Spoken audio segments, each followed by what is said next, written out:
Monsieur Pierre Busseret, bonjour. Bonjour. Donc vous êtes propriétaire de cette Matisse qui date de juin 1923. Oui, depuis peu, mais bon. Donc c'est un véhicule que vous avez trouvé par hasard.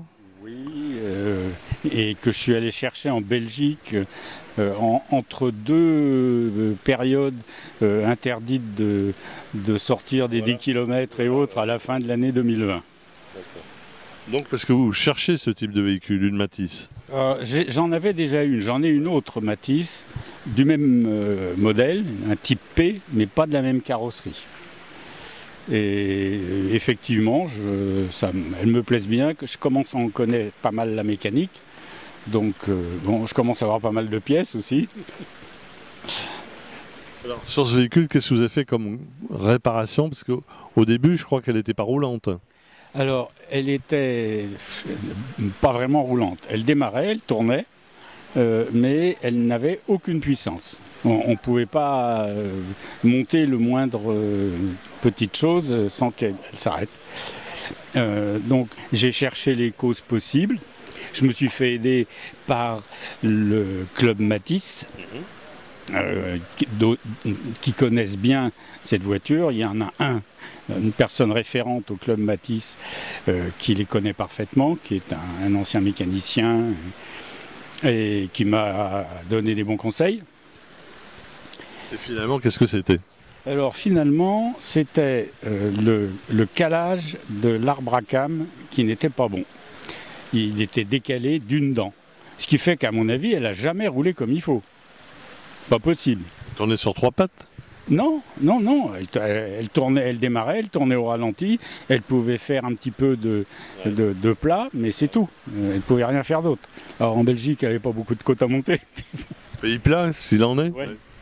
Et l'ancien propriétaire n'avait jamais rien fait là-dessus, à ce sujet? J'en sais rien parce que l'ancien propriétaire était décédé en 2008 et la voiture n'avait pas bougé depuis.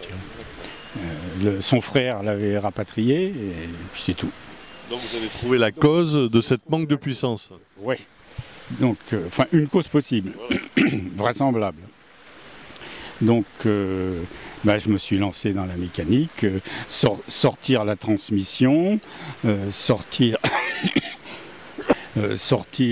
désacoupler donc toute la transmission, faire tomber moteur et boîte de vitesse. Donc pendant des mois et des mois, vous avez travaillé dessus? Un mois, au mois d'août, disons. Ouais. Et donc, accéder à la pignonnerie qui entre la sortie du Villebrequin et la commande d'arbre à cames. Donc là, démonter et pour décaler d'une dent, dans le bon sens de préférence, et tout remonter avant de pouvoir faire un essai. Savoir si on a mis. Ouais. Et ça a marché. Et donc Pierre, et après, remettre en place. Et Pierre, vous participez chaque année au rassemblement de la marque? Oui. Alors c'est dans un coin de France différent tous les ans. C'est souvent organisé. Oui. C'est organisé par un petit groupe de la région en principe. Et là, cette année, c'était en Lozère, donc balade dans les gorges du Tarn. Que des véhicules Matisse? Que des véhicules Matisse, très peu chers. Ça, c'était voulu par Émile Matisse. Ouais. Et donc, ces voitures ont en particulier une boîte 4 vitesses avant et une arrière. À l'époque, les voitures avaient 3 vitesses. Elle a 4 lames de ressort complètes. C'est pas des demi-lames, c'est pas des lames transversales, c'est 4 lames complètes sur un châssis. Bon. Ça, ce sont des éléments. Le frein à pied freine sur la roue arrière gauche et le frein à main sur la roue arrière droite. Oui. Qu'il faut un peu un permis de conduire spécial pour cette voiture parce qu'elle est conduite à droite, elle a l'accélérateur au milieu, dans les pédales,